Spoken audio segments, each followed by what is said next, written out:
Thank you very much, my fellow Americans. I am very proud to announce today that we have reached a deal to end the shutdown and reopen the federal government.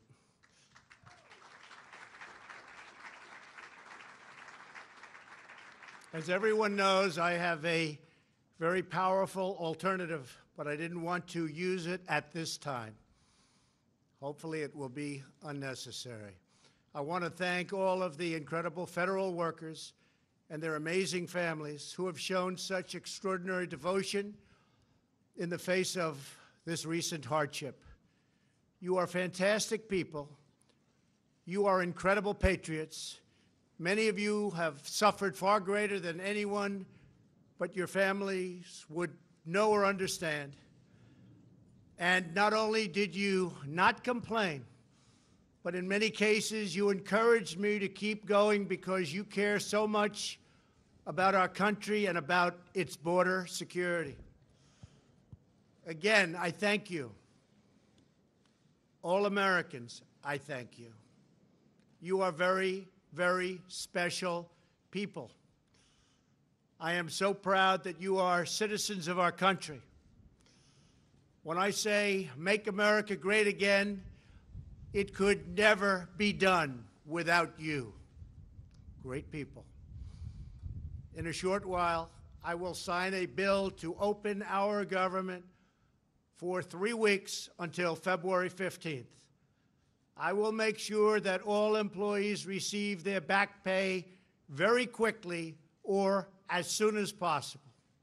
It'll happen fast. I am asking Senate Majority Leader Mitch McConnell to put this proposal on the floor immediately.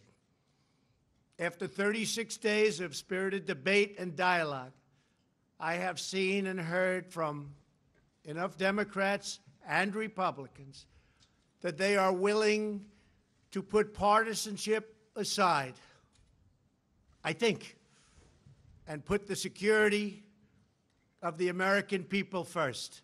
I do believe they're going to do that.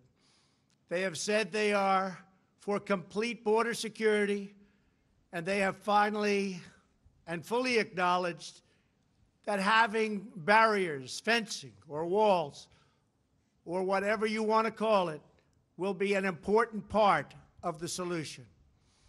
A bipartisan conference committee of House and Senate lawmakers and leaders will immediately begin reviewing the requests of our Homeland Security experts, and experts they are, and also law enforcement professionals who have worked with us so closely. We want to thank Border Patrol, ICE, and all law enforcement. Been incredible.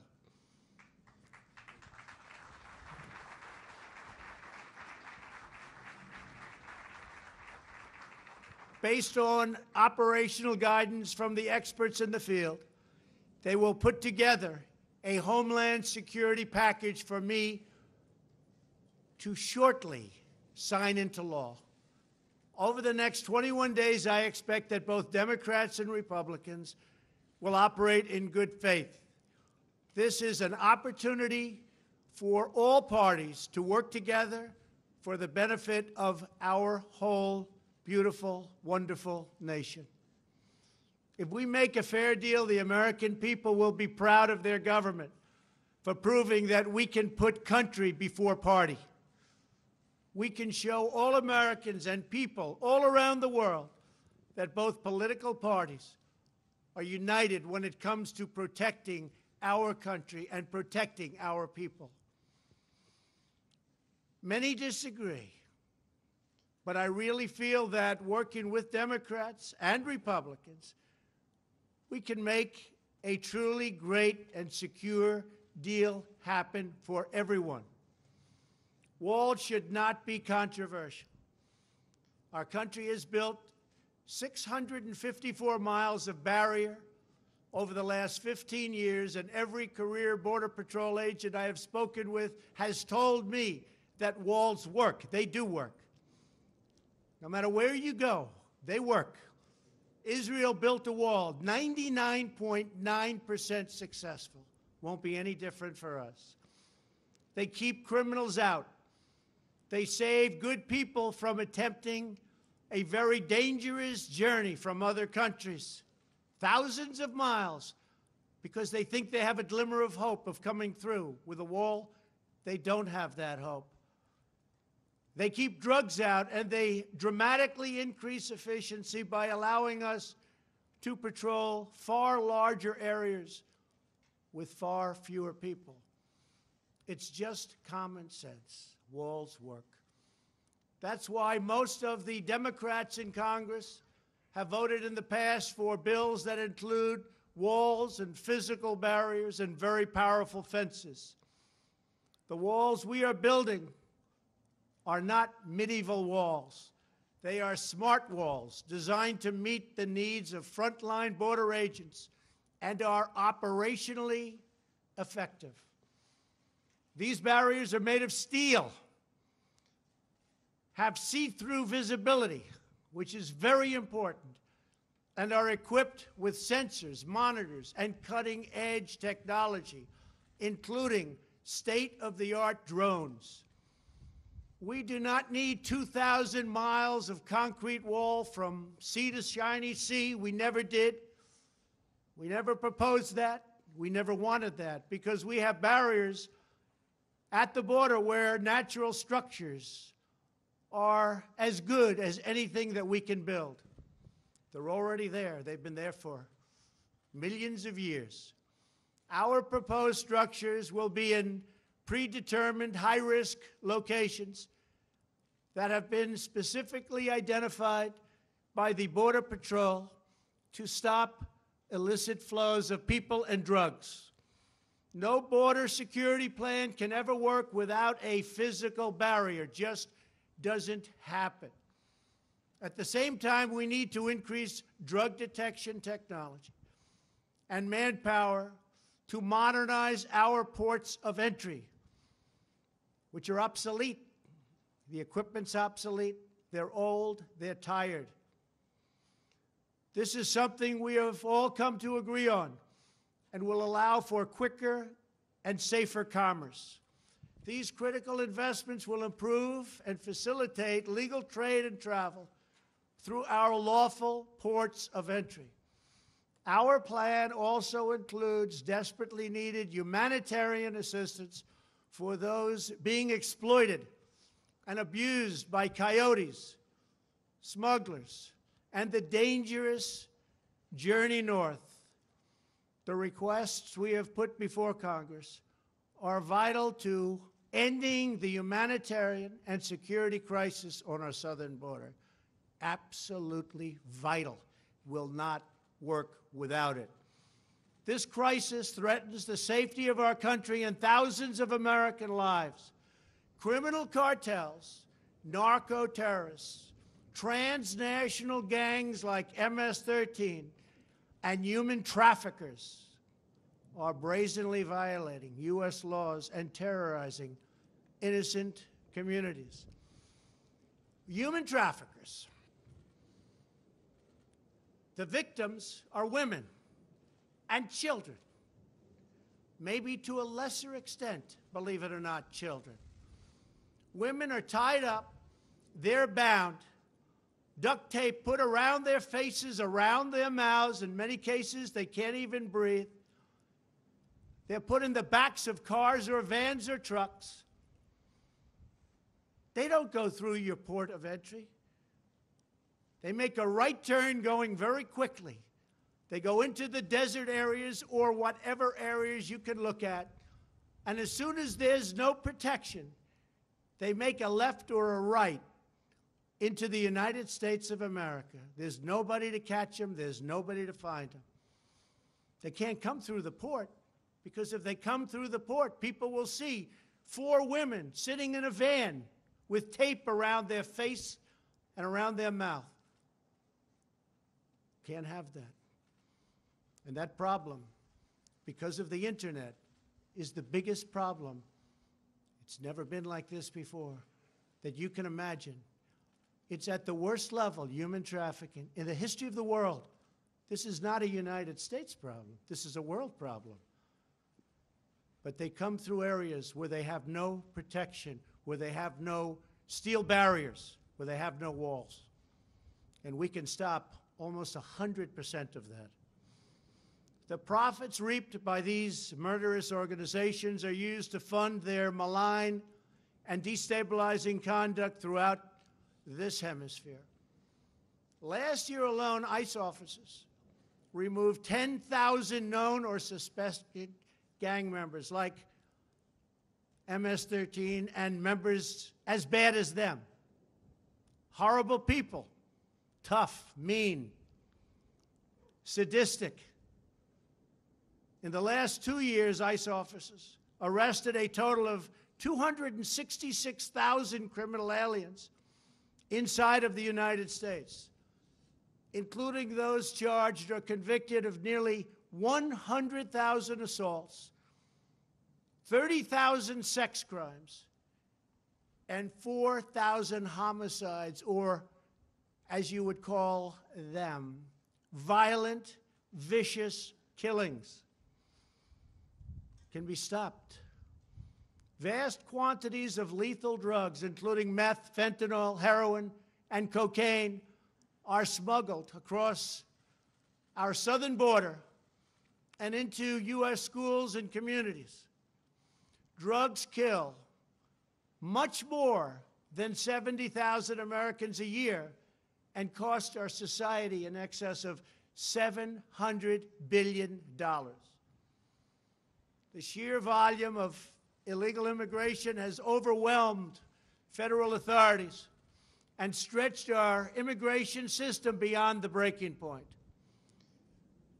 Nearly 50 migrants a day are being referred for medical assistance.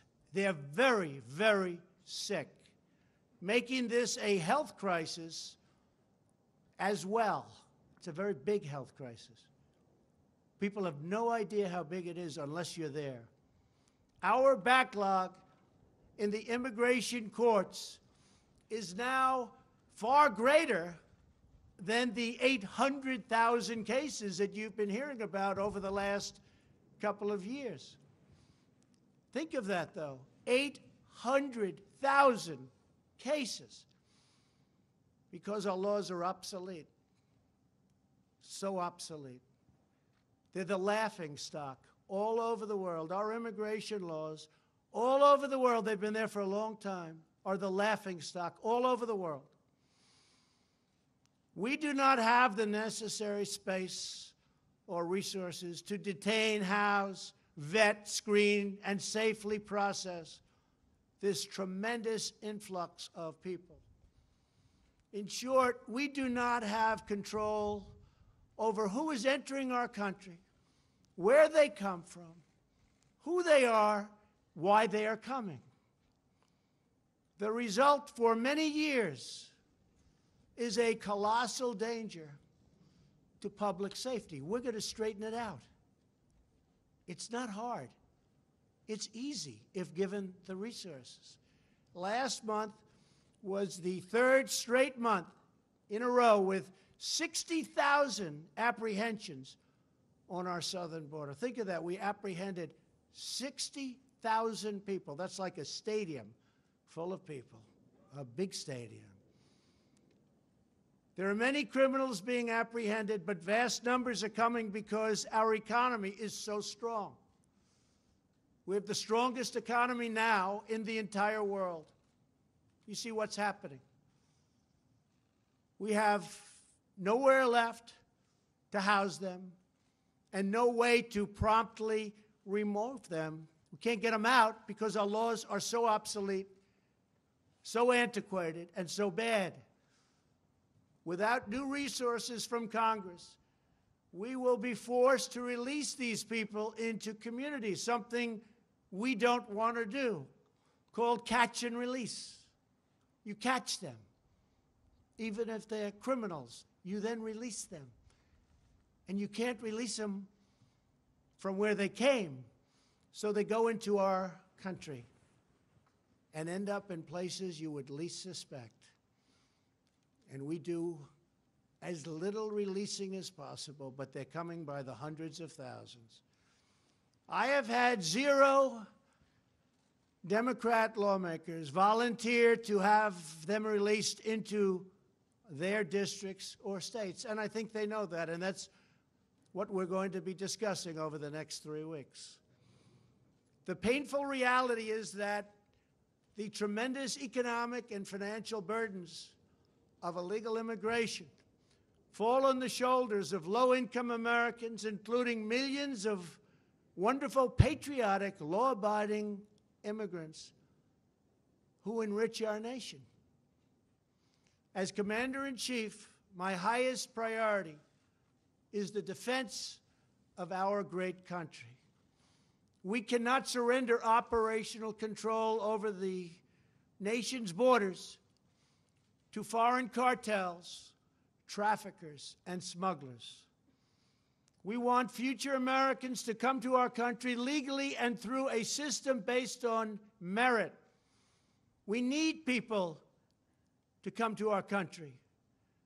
We have great companies moving back into the United States.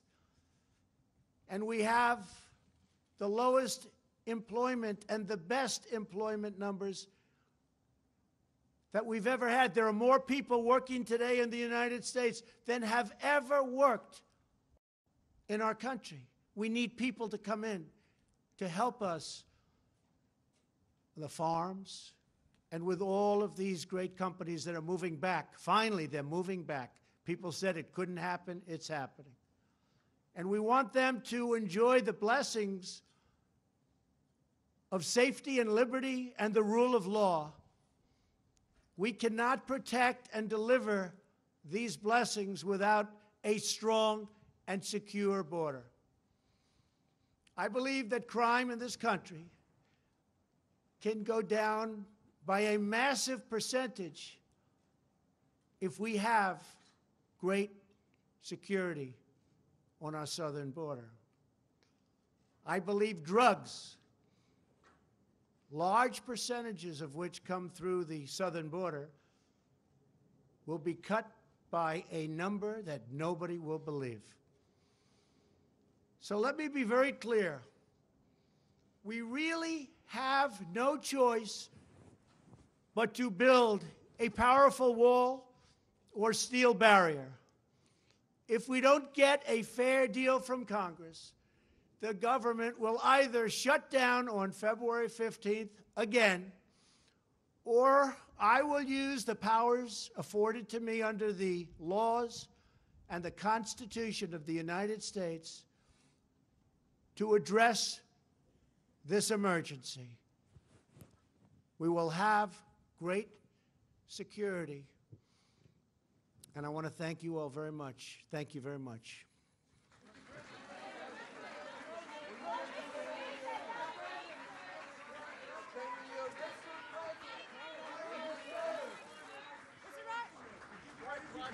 Communicate with WikiLeaks. Why don't you keep the law?